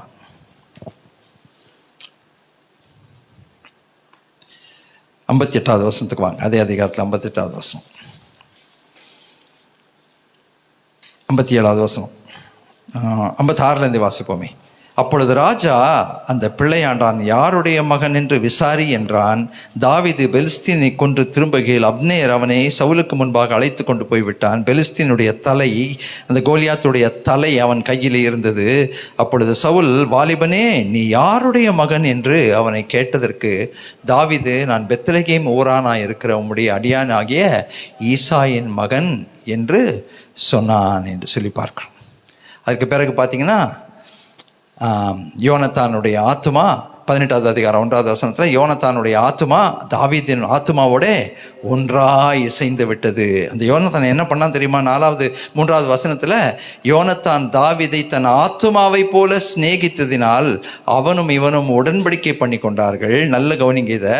யோனத்தான் போர்த்து கொண்டிருந்த சால்வையை கழற்றி அதையும் அன் வஸ்திரத்தையும் பட்டயத்தையும் வில்லையும் தன் கச்சையும் கூட தாவீதுக்கு கொடுத்தான். இதில் என்ன நீங்கள் ஸ்ட்ராங்காக பார்க்க வேண்டிய விஷயம் தெரியுமா? அந்த யோனத்தானும் தாவீதும் என்ன செய்தார்கள்? உடன்படிக்கை செய்தார்கள். ஆனால் அந்த உடன்படிக்கையில் யோனத்தான் தான் போர்த்து கொண்டிருந்த சால்வை, வஸ்திரம், பட்டயம், வில்லு, கச்சை எல்லாவற்றையும் தாவீதுக்கு கொடுத்துட்டான். அவனுடைய புத்திர பாகத்தையும் கொடுத்த மாதிரி தான் அதுக்கு அர்த்தம். அப்படி தான் நடந்தது கடைசியில். ஆனால் இவங்க 2 பேரும் உடன்படிக்கை பண்ணி கொண்டாங்க. ஆனால் இதில் தாவீது ஏதாவது கொடுத்தாருன்னு இருக்குதா? இது ஒன் சைடு உடன்படிக்கை. இது ஒன் சைடு உடன்படிக்கை. நான் உனக்கு எல்லாம் தரேன், நீ எனக்கு எதுவும் தரணுன்ற அவசியம் இல்லை. அங்கே வந்து யோனத்தானுக்கு ஒரு எதிர்பார்ப்பு இல்லை. ஒரு அருமையான கேரக்டர் பைபிளில் யோனத்தான். யோனத்தானுக்கு அந்த எதிர்பார்ப்பே இல்லை. எப்பா நீ என்னப்பா எனக்கு கொடுக்க போற? ஏதாவது ஒன்று கொடுப்பா, ஒன்றும் இல்லாட்டி உன் கச்சையாவது கொடுப்பா. இல்லை அதை கூட கேட்கல.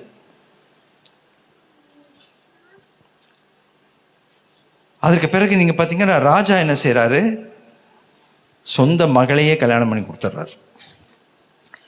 கொஞ்சம் நஞ்சம் கிடையாது, எல்லாவற்றையும் கொடுத்து விட்டு 19வது வசனத்தில் பார்க்கணும் நம்ம. சவுலின் குமாரத்தி ஆகிய மோரப் தாவீதுக்கு கொடுக்கப்படும் காலம் வரைக்கும் வரும்போது என்ன செஞ்சா? ஆதிரியலுக்கு கொடுக்கப்பட்டாள். மீகாள் தாவீதை நேசித்தாள். அது சவுலுக்கு அறிவிக்கப்பட்ட போது அவனுக்கு சந்தோஷமாக இருந்தது. ஓகேன்னு கொடுத்துட்டார். அருமையான தேவஜனமே, எதிர்பார்ப்பு. எனக்கு என்ன கிடைக்கும்? இந்த தேவனுக்கு நான் உண்மையாக இருக்கேன்னா எனக்கு என்ன கிடைக்கும்? இந்த ஞாயிற்றுக்கிழமை படுத்து நல்லா தூங்கிட்டு 11 மணிக்கு எழுந்திரிச்சு பிரேக்ஃபாஸ்ட்டு லஞ்சு மிக்ஸ் பண்ணி 12 மணிக்கு சாப்பிட்டு திருப்பியும் தூங்கியிருக்கலாம். இங்கே சர்ச்சுக்கு வந்து உட்காந்துருக்கேன்னா எனக்கு என்ன கிடைக்கும்? ஆண்டவருக்கு நான் உண்மையாக இருக்கேன்னா எனக்கு என்ன கிடைக்கும்? ஆண்டோடைய நாமத்தை தூஷிக்கலையே, நான் தைரியமாக வெளியில் சொல்கிறேனே, ஆண்டோடைய பிள்ளைன்னு சொல்கிறேனே, எனக்கு என்ன கிடைக்கும்? இவர் நாமத்துக்காக நான் யாரை வேண்டாலும் விட்டு கொடுக்க ரெடியாக இருக்கேனே, எனக்கு என்ன கிடைக்கும்? நியாயமான எதிர்பார்ப்பு. தேவன் அதை பார்த்து கொண்டிருக்கிறார். உங்களை வெட்கப்படுத்த மாட்டார், உங்கள் முகத்தை வெட்கப்படுத்த மாட்டார். நன்மையான ஈவு, பூரணமான வரம் இறங்கி வரும். வாக்குத்தத்தங்களின் நிறைவேறுதல் இறங்கி வரும். சொன்னதை செய்வார், செய்து முடிப்பார். நிறைவானதை தான் தருவார், குறைவானதை தரமாட்டார். அவருக்காக வைராக்கியம் பாராட்டினவர்களை குறித்து நான் அதிகமாய் சந்தோஷப்படுகிறேன். அவருடைய நாமத்தை குறித்து வைராக்கியம் பாராட்டுகளை குறித்து சந்தோஷப்படுகிறேன். ஏன் தெரியுமா? அவங்க ஒரு நாளும் வெறுமையாய் போகிறது இல்லை. நான் என்னை பற்றி சொல்கிறேன். இந்த பாஸ்ட் ஆகுறதுக்கு எனக்கு எந்த தகுதியும் கிடையாது. இந்த பாஸ்ட் ஆகணும்னு நான் விரும்பவும் இல்லை. பாஸ்டே ஆகக்கூடாதுன்னு தான் நினச்சேன். எனக்கு தெரிஞ்சு ஆண்டவர் எனக்கு பாஸ்டர் பட்டத்தை கொடுத்ததுக்கு காரணம் என்னவா இருக்கும்னு நான் யோசிக்கிறேன்னா, சின்ன வயசில் சர்ச்சில் போய் எல்லா வேலையும் செய்வேன். அவங்களும் அப்படி தான், சர்ச்சில் எல்லா வேலையும் செய்வாங்க. துடைக்கிறதுலேருந்து, க்ளீன் பண்ணுறதுலேருந்து, அந்த அந்த கொயர் பெஞ்சை துடைக்கிறதுலேருந்து, ஆர்கனை துடைச்சி வைக்கிறதுலேருந்து, ஆல்டரில் இருக்க ஓவனையாக எடுத்து தொடச்சி ஆல்டரில் வைக்கிறது, பூக்களை பறித்து கொண்டு போய் ஆல்டரில் வைக்கிறது, கொயர் ரூமில் போய் ட்ரெஸ்லாம் அழகாக மடித்து வைக்கிறது, எல்லாம் தூக்கிட்டு போட்டு போயிடுவாங்க. இப்போ ஆராதனை முடித்த உடனே அப்படியே கழட்டி அப்படியே தூக்கி போட்டு போயிடுவாங்க. அதை அழகாக மடித்து அயன் பண்ண மாதிரி மடித்து அடுத்த ஞாயிற்றுக்கிழமைக்கு ரெடி பண்ணி வச்சு அது எல்லாத்தையும் தொடச்சி வச்சு ஆலய பிரகாரங்களை சுத்தம் பண்ணி அங்கேயே தான் கிடப்போம்.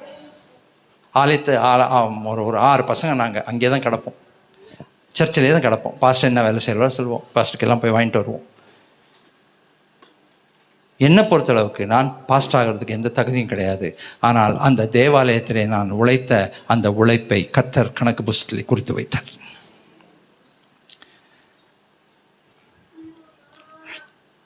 இன்றைக்கு கிட்டத்தட்ட 40 வருஷம் இந்த ஊழியத்தில் கர்த்தர் எடுத்து பயன்படுத்தி கொண்டிருக்கிறார். அருமையான தேவஜனமே, என்ன கிடைக்கும்? நான் யோசித்து கூட பார்த்துருக்க மாட்டேன். பாஸ்டே வேணாம், என்ன கிடைக்கும் பாஸ்டானா? நான் பாஸ்டர் ஆகும்போது ஒருத்தர் சொன்னார், கூப்பிட்டு சொன்னார், ஓ அப்படி ஆயிட்டாப்பா, பரவாயில்ல, சரி இருக்கட்டும், பரவாயில்ல, இனிமேல் எதுனாலும் நீ என் வாசலில் தான் வந்து நிற்ப, உனக்கு தேவைகள் இருக்கும், பரவாயில்ல வா நான் தரேன். நான் அவர்கிட்ட சொன்னேன், என் தேவனுக்கு நான் ஊழியம் செய்ய போகிறேன், எனக்கு ஒரு தேவைன்னு உங்கள் வாசல் படிக்கட்ட நான் வந்து மிடிக்க மாட்டேன். அவர் என்னை பார்த்துப்பார், அதை உங்கள் கண்கள் காணும். அருமையான தேவஜனமே, ஊழியத்துக்கு வந்தோம், துவக்கத்தில் கஷ்டப்பட்டோம், நிறைய போராட்டங்கள், பிரச்சனைகள், தேவைகள், நெருக்கங்கள் இருக்குது. யார்கிட்டையும் போய் வாய் திறந்து கேட்க முடியாது. ஒரு காற்று கூட உள்ளே போக முடியாத வீட்டிலலாம் இருந்தோம். ஒரு ஜன்னல் இருக்காது, கிச்சனில் ஒரு ஜன்னல் இருக்காது, பாத்ரூமில் ஒரு காற்று போகிறதுக்கு ஒரு இடம் இருக்காது. அந்த மாதிரி வீடுகளில் இருந்தோம் ஊழியத்துக்கு வந்தபோது. உலக பிரகாரமாக அந்த வேலையில் இருக்க வரைக்கும் வசதியாக இருந்தோம். ஊழியத்துக்கு வந்த பிறகு கஷ்டப்பட்டோம், சிரமப்பட்டோம். சைக்கிளில் தான் போய் வரோம். வார கடைசியில் கஷ்டமாக தான் இருக்கும். ஆனால் என்னை அழைத்தவர் உண்மை உள்ளவர், அண்டசராசிரத்தின் அதிபதி. பெருமைக்காக நான் சொல்லலை. எனக்கு என்ன கிடைக்கும் அப்படின்னு நான் ஆண்டவர்கிட்ட கேட்டதே கிடையாது. ஒரு நாள் கூட எனக்கு என்ன கொடுக்க போகிறீங்க ஆண்டவரே நான் கேட்டது கிடையாது. எனக்கு என்ன தான் நடக்க போகுதுன்னு கேட்டது கிடையாது. சின்ன வயசில் அந்த புல்லில் படுத்துக்கிட்டு அப்படி பார்க்கும்போது மேலே ஒரு ஏரோப்ளேன் பறக்கம் போகும். அந்த ஏரோப்ளேனை பார்த்து நான் ஆண்டவர்கிட்ட எடுத்த ஜெபம் என்ன தெரியுமா? ஒன்று தான், ஆண்டவர் என்னைக்காவது ஒரு நாள் வாழ்க்கையில் இந்த ஏரோப்ளேனை அப்படி இந்த விரலில் அப்படி தொட்டு பார்த்துடணும்.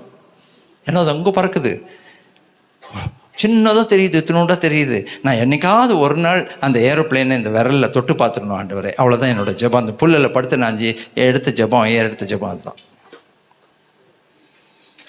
ஆனால் அந்த ஜெபத்தை ஆண்டவர் கேட்டார். நான் முதல் ஏறின பிளேன் இந்த ஊழியத்தின் நிமித்தம் எனக்கு அழைப்பு வந்து நான் முதல் ஏறின பிளேன் எந்த ஊருக்கு தெரியுமா? இன்றைக்கி அஜிதா போயிட்டு வந்த ஊர் தான், அமெரிக்க தேசம். ஒரு பைசா நான் செலவு பண்ணல. அமெரிக்க தேசத்தில் இருக்கிற 23 ஸ்டேட்ஸ்க்கு என்னை கூட்டிகிட்டு போனாங்க. ட்வின் டவர் விழுந்த காலம் அது. ட்வின் டவர் செப்டம்பர் மாதம் 11ஆம் தேதி விழுந்தது 2001. நான் 26ஆம் தேதி டிக்கெட்டை புக் பண்ணி காத்துட்ருக்குறேன். போக முடியாதா, தெரியாது. இந்த நேரத்தில் போய் பாம்பு போட்டான் பாருன்னு நான் யோசிச்சுட்டு இருக்கிறேன். ஆனால் ஊழியம் செய்வதற்கு அதுதான் கரெக்டான காலம். அங்கே கூட்டிகிட்டு போனார். எவனை தட்டி பிரதர் சொன்னார், ரெவரண்ட் ஜெஃப்ரி சொன்னார், தட்டி எப்பா இன்னைக்கு நீ செத்தினா பரலோக ராஜ்யத்துக்கு போவியா போமாட்டியான்னு கேட்கக்கூடிய காலமாக இருந்தது அது. ஏன்னா அந்த கேள்விக்கு ஒவ்வொருத்தரும் பதில் சொல்லி ஆக வேண்டிய நிலைமை. அதுக்கு பிறகு இன்னொரு முறை திரும்பவும் கூப்பிட்டு போனார். ஸ்காட்லாந்து கூட்டிகிட்டு போனார், 2 தடவை கூட்டிகிட்டு போனார். இங்கிலாந்துக்கு கூட்டிகிட்டு போனார், புரூனேக்கு கூட்டிகிட்டு போனார், மலேசியாவுக்கு 2 தடவை கூட்டிகிட்டு போனார், சிங்கப்பூருக்கு கூட்டிகிட்டு போனார், துபாய்க்கு கூட்டிகிட்டு போனார். ஒரு தகுதியும் இல்லாத எனக்கு என் தேவன் பாராட்டின கிருபை. என் வீட்டுக்கு தான் நீ வந்து வாசல் படியில் நிற்பேன்னு சொன்னார் இல்லைங்களா? அவர் என்னை பார்த்த அப்புறமா எங்களை பார்த்து சொன்னார், உண்மையாகவே நீங்கள் கர்த்தரால் ஆசீர்வதிக்கப்பட்டவர்கள். நீங்கள் நம்பி போன தேவன் உண்மை உள்ளவர். உங்கள் வீட்டில் வந்து படுத்தாதான் எனக்கு தூக்கம் வருது, நல்ல சமாதானமாக இருக்குது. அருமையான தேவச்சனமே, என்ன கொடுப்பீங்க ஆண்டவரே அப்படின்னு கேட்டால் உங்களை ஒரு நாளும் வெறுமையாக விட மாட்டார். ஆமென். இன்னும் ஒரே ஒரு பகுதியை வாசிப்போம். மத்தேயு 19ஆவது அதிகாரம் 27வது வசனம். மத்தேயு 19:27. தேங்க்ஸ்.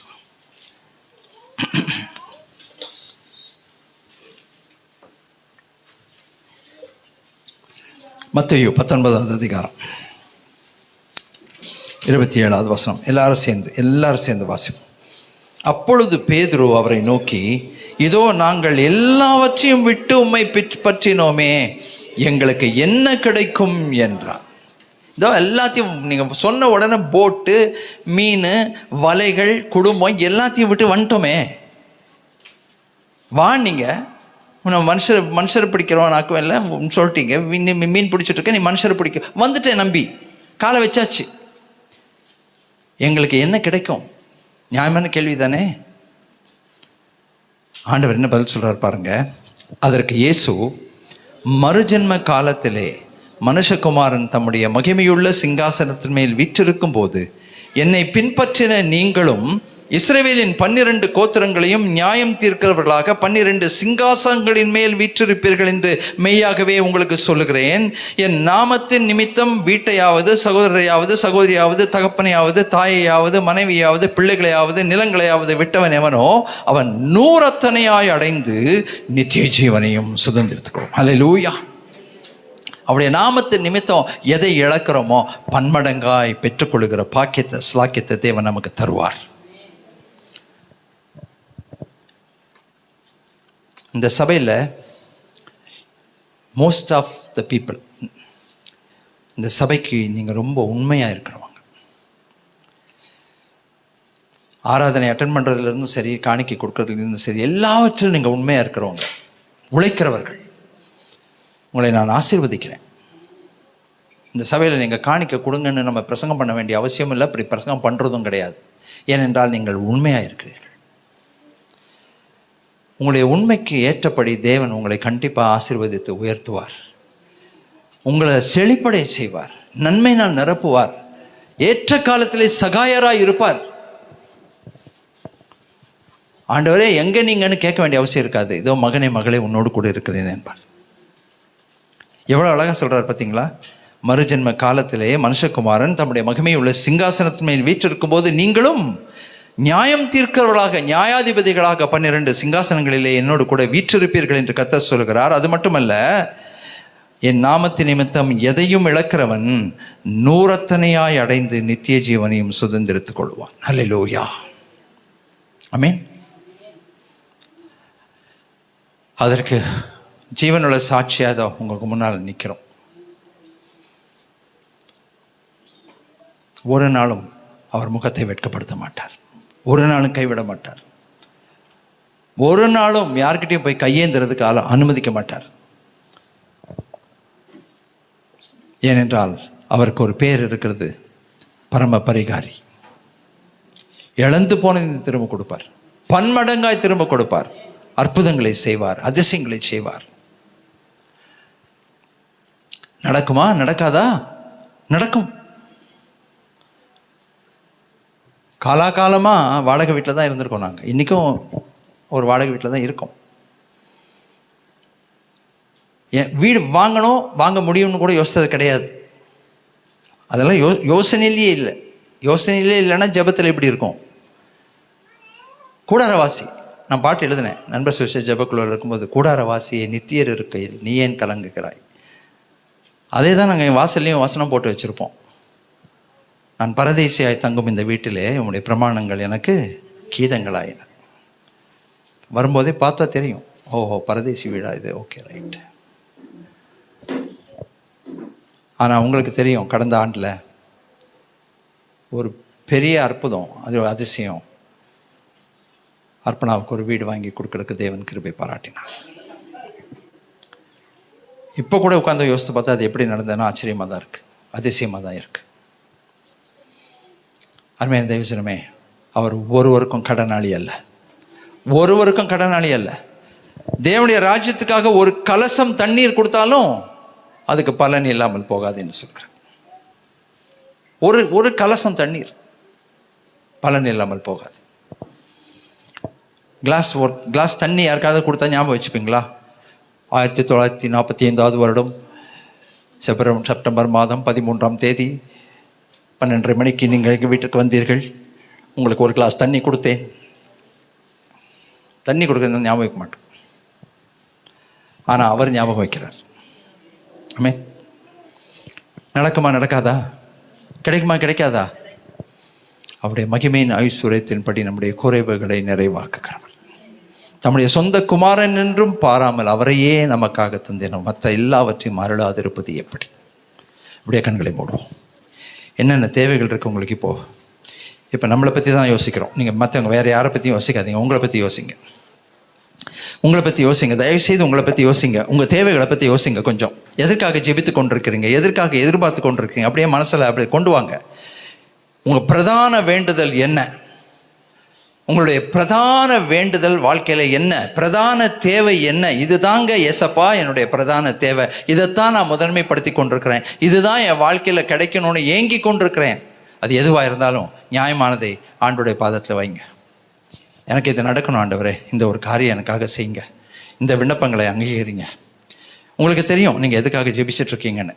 நிறைய விஷயத்துக்காக நம்ம ஜெபிக்கிறோம். வெள்ளிக்கிழமை ஜெபிக்கிறோம், வீட்டில் ஜெபிக்கிறோம், தடைகளை உடைக்கிற ஜெபத்தில் ஜெபிக்கிறோம். சில நேரத்தில் அவிசுவாசம் உள்ளே வந்துடுது, நாமே ஆல்டர்னேட் பண்ணிக்கிறோம். வேறு பண்ணிக்கலாமா, இங்கே பண்ணிக்கலாமா, அப்படி போகலாமா, இப்படி போகலாமா, நம்மளை இப்படி திருப்பி போடலாமா, அப்படி பார்க்கலாமா. இல்லை இல்லை இல்லை, வார்த்தை கொடுத்தவர் உண்மை உள்ளவர், வாக்குத்தத்தம் செய்தவர் உண்மை உள்ளவர். இப்போ ஜெபத்தில் வைங்க. இந்த தேவ ஆராதனைக்கு நீங்கள் வந்திருக்கிறதுனால இந்த செய்தியை கேட்டிருக்கிறீங்க. இப்பொழுது இந்த ஜெபத்தை ஆண்டோடைய பாதத்தை வைங்க. இதுதான் என்னுடைய பிரதான தேவை சுவாமி, இதெல்லாம் மற்ற தேவைகள் எல்லாமே வைங்க. ஆண்டவரே, இதை எனக்கு கிருபையாய் வாய்க்க பண்ணுங்க. ஆபிரகாமுக்கு செஞ்சிங்கப்பா, எனக்கும் செய்வீங்க கண்டிப்பாக. தாவீது கேட்டார், எனக்கு என்ன கிடைக்கும்? கிடைத்தது, கேட்டது கிடைத்தது. சீசர்கள் கேட்டாங்க, என்ன கிடைக்கும்?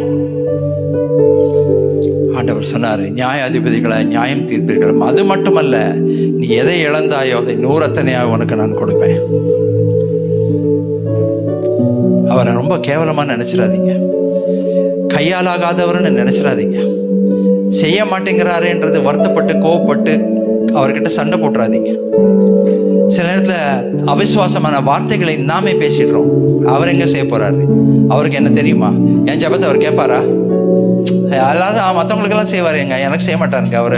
அவர் என்னன்னு தெரியலங்க, என் மேலே என்ன தான் அவர் யோசனை வச்சிருக்காரு. இப்படியெல்லாம் வாயில் வருது, வார்த்தை வருது இல்லை, அவிசுவாசமான வார்த்தைகள் வருதில்லை. சொல்லாதீங்க, மன்னிப்பு கேளுங்க. தப்பாக பேசின வார்த்தைகளுக்கு மன்னிப்பு கேளுங்க.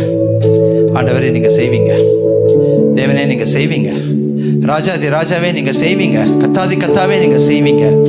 நம்புகிறேன், விசுவாசிக்கிறேன்.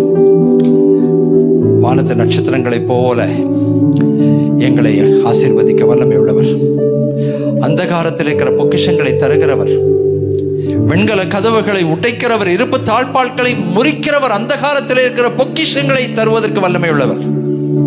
அவர் கொடுக்க ஆரம்பிச்சா தாங்க முடியாதுங்க. ஐயோ போதும் ஆண்டவரே, ஹேண்டில் பண்ண முடியல ஆண்டவரே, இதுக்கு மேலே என்னால் ஹேண்டில் பண்ண முடியல, நிரம்பி வழியுது ஆண்டவரே, முடியல ஏசப்பான்னு சொல்ற அளவுக்கு நம்மை நிரப்பக்கூடியவர். குறைவிலிருந்து நிறைவு, நிறைவிலிருந்து பூரணம், பூரணத்திலிருந்து சம்பூரணம், சம்பூரணத்திலிருந்து பரிபூரணம். விசுவாசிக்கிறவர்கள் பாக்கியவான்கள், விசுவாசிக்கிறவர்கள் பாக்கியவான்கள். தலைகளை தாழ்த்தி ஆண்டவர்கிட்ட நம்ம கேட்போம், ஆண்டவரே எனக்கு செய்யுங்க, எனக்கு செய்யுங்கப்பா, எனக்கு செய்யுங்க.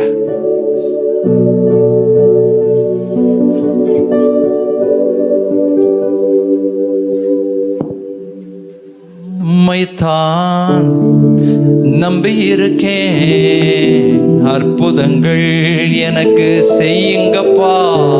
எழுந்து நின்று, உம்மைத்தான் நான் நம்பி இருக்கேன், அற்புதங்கள் எனக்கு செய்யுங்கப்பா. என் நம்பிக்கையே உமக்கு ஸ்தோத்திரம், என் புகலிடமே உமக்கு ஸ்தோத்திரம், என் நம்பிக்கையே உமக்கு ஸ்தோத்திரம், என் புகலிடமே உமக்கு ஸ்தோத்திரம். உம்மைத்தான் நான் நம்பி இருக்கேன், அற்புதங்கள் எனக்கு செய்யுங்கப்பா. உம்மைத்தான் நான் நம்பி இருக்கேன், அற்புதங்கள் எனக்கு செய்யுங்கப்பா. 100க்கு 100 உம்மை நான் நம்புவேன், அற்புதம் செய்திடுங்க, அதிசயம் நடத்திடுங்க. 100க்கு 100 உம்மை நான் நம்புவேன், அற்புதம் செய்திடுங்க, அதிசயம் நடத்திடுங்க. மனிதர்கள் முன்பாக தலை குனிந்து போகாமல் உதவி செய்திடுங்க, உயர்த்தி வச்சிடுங்க. மனிதர்கள் முன்பாக தலை குனிந்து போகாமல் உதவி செய்திடுங்க, உயர்த்தி வச்சிடுங்க. உம்மைத்தான் நான் நம்பி இருக்கேன், அற்புதங்கள் எனக்கு செய்யுங்கப்பா. உம்மைத்தான் நான் நம்பி இருக்கேன். அற்புதங்கள் எனக்கு செய்யுங்கப்பா. நம்பிக்கையே உமக்கு ஸ்தோத்திரம், என் புகலிடமே உமக்கு ஸ்தோத்திரம். என் நம்பிக்கையே உமக்கு ஸ்தோத்திரம், என் புகலிடமே உமக்கு ஸ்தோத்திரம். அல்லேலூயா. நம் கண்களை மூடி ஜெபிக்கலாம். அன்பின் பரமபிதாவே, இந்த அருமையான நேரத்திற்காக உம்முடைய ஜீவனுள்ள வார்த்தைகளுக்காக நாங்கள் நன்றி செலுத்துகிறோம். நாங்கள் உம்மைத்தான் நம்பி இருக்கிறோம் அப்பா. நாங்கள் யாரிடத்தில் போவோம்? நித்திய ஜீவ வசனங்கள் உம்மிடத்தில் உண்டே என்று சொன்னது போல தகப்பனே, இன்றைக்கு நாங்கள் உம்முடைய முகத்தையே நாங்கள் பார்த்து கொண்டிருக்கிறோம் அப்பா. தகப்பனே, தண்ணீரிலே வாழும் ஜந்துக்களுக்கும் எல்லாவற்றுக்கும், வானத்திலே பறக்கும் பறவைகளுக்கும் ஆகாரம் கொடுக்கிற தேவன், காட்டு புஷ்பங்களை உடுத்து வைக்கிற தேவன், அவைகளே உடுத்து வைக்கும் பொழுது தகப்பனே, எங்களுக்கு நீர் உடுத்து வைக்காமல் இருப்பீரா? போஷிக்க வைக்காமல் இருப்பீரா? தகப்பனே, நீர் எவ்வளவு மகத்துவமான தேவனப்பா. உம்மை உண்மையாய் நாங்கள் நம்பி இருக்கும் பொழுது, உம்மீது எங்கள் நம்பிக்கையை வைக்கும் பொழுது தகப்பனே, ஒரு நாளும் நாங்கள் கைவிடப்படுவதில்லை என்பதை நாங்கள் அறிந்து இந்த நேரத்தில் எங்களுடைய பிரதான தேவைகளை உம்முடைய சமூகத்திலே கொண்டு வருகிறோம். விசேஷமாய் நாங்கள் இன்னும் உம்முடைய வசனத்திலே வளரத்தக்கதாய் நீர் எங்களுக்கு உதவி செய்தலும். முதலாவது, நாங்கள் உம்முடைய ராஜ்யத்தை தேடும் பொழுது, நீதியை தேடும் பொழுது இவைகள் எல்லாம் எங்களுக்கு கூட கொடுக்கப்படும் அப்பா. அப்படிப்பட்ட ஒரு கிருபையை நீர் ஒவ்வொருவருக்கும் நீர் கொடுத்து தகப்பனை எல்லாவித சம்பூர்ணத்தினாலும் நிறைந்து வாழும்படியாக, பிரதான தேவைகள் அவர்களுக்கு சந்திக்கப்படும்படியாக நீர் கிருபை செய்தலும். நாங்கள் எப்பொழுதுமே தகப்பனே எங்களுடைய வாழ்க்கையிலே இல்லை என்று நாங்கள் சொல்லாதபடிக்கு தகப்பனே, எல்லாம் இருக்கிறது, சம்பூர்ணமடைந்தேன் என்ற வார்த்தையை நாங்கள் எப்பொழுதும் சொல்லிக்கொண்டே இருக்கத்தக்கதான கிருபையை தாரும் அப்பா. நீயோ கடன் கொடுப்பாய், நீ கடன் வாங்க மாட்டாய் என்ற வசனத்தின்படி நாங்கள் அநேகருக்கு கடன் கொடுப்பவர்களாக வாழ்வதற்கு, அதை திரும்பி வாங்காதபடிக்கு அப்படிப்பட்ட ஒரு ஆசீர்வாதத்தை நீர் எங்களுக்கு கொடுக்க வேண்டுமா கேட்கிறோம். அபரிமிதமாய் ஒவ்வொருவரையும் ஆசீர்வதியும்.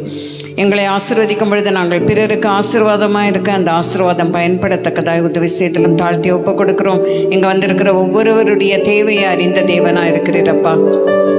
தகப்பனே, அந்த தேவைகளை எல்லாவற்றையும் நீ சந்தித்து ஆலயத்தின் நன்மையினாலே அவர்களை போஷித்து நிறைவாக்கி இந்த இடத்தை விட்டு அனுப்ப வேண்டுமாய் நாங்கள் கேட்கிறோம். மறுபடியுமாய் நாங்கள் திரும்பி போகும் பொழுது பழையவைகள் நினைத்து நாங்கள் சோர்ந்து போய் நாங்கள் போகாதபடி உற்சாகத்தின் ஆவியோடு கூட நாம் போய் தகப்பனே, மற்றவர்களையும் நாங்கள் உற்சாகப்படுத்தத்தக்கதான கிருபையை நீ தர வேண்டுமா கேட்கிறோம். எங்களை வாழ்க்கையிலே செய்த எல்லா நன்மைகளுக்காக ஸ்தோத்திரம். இந்த மாலை நேரத்திலே நடக்கிற அந்த ஜெபத்திலே நீர் எங்களோடு இருந்த தகப்பனே, நாங்கள் அதில் நீர் எங்களுக்கு செய்த நன்மைகளை நாங்கள் சொல்லுகிறவர்களாக அநேக சாட்சிகளை எழுப்பி கொடுத்து தகப்பனே, இன்னும் கட்டவிழ்க்கப்பட வேண்டியவளுக்காக நாங்கள் ஜெபிக்கிறோம் அப்பா. அந்த ஜெபங்களை கேட்டு எங்களுக்கு பதில் கொடுத்து வழி நடத்த வேண்டுமாய் மீட்பெரும் இரட்சகருமா இருக்கிற இயேசு கிறிஸ்துவின் நாமத்தினாலே கேட்டுக்கொள்கிறோம் அன்பின் பரம்பிதாவே, ஆமென். இணைந்து சொல்லுவோம். என் ஆத்துமாவே கர்த்தரை ஸ்தோத்திரி, என் ஆத்துமாவே கர்த்தரை ஸ்தோத்திரி, அவர் செய்த சகல உபகாரங்களையும் மறவாதே. ஆமீன். எழுந்து நின்று தேவ ஆசீர்வாதத்தை பெற்றுக்கொள்வோம். நம்முடைய ஆண்டவராகிய இயேசு கிறிஸ்துவின் கிருபை, பிதாவின் அன்பு, பரிசுத்த ஆவியானவருடைய இணைப்பிரியாத அந்யோன்ய ஐக்கியம் நம் அனைவரோடும், நம்முடைய குடும்பத்தின் பிள்ளைகள் ஒவ்வொருவரோடும், தூரத்தில் இருக்கிற பெற்றோர், பிள்ளைகள், சகோதர சகோதரிகளோடும், மிஷனரி குடும்பத்தோடும், உலகமெங்கிலும் இருக்கிற பரிசுத்தவான்களோடும் மீண்டும் மீண்டும் நிலைத்திருப்பதாக. ஆமேன். அல்லேலூயா. கர்த்தர் உங்களை ஆசீர்வதிப்பாராக. God bless you.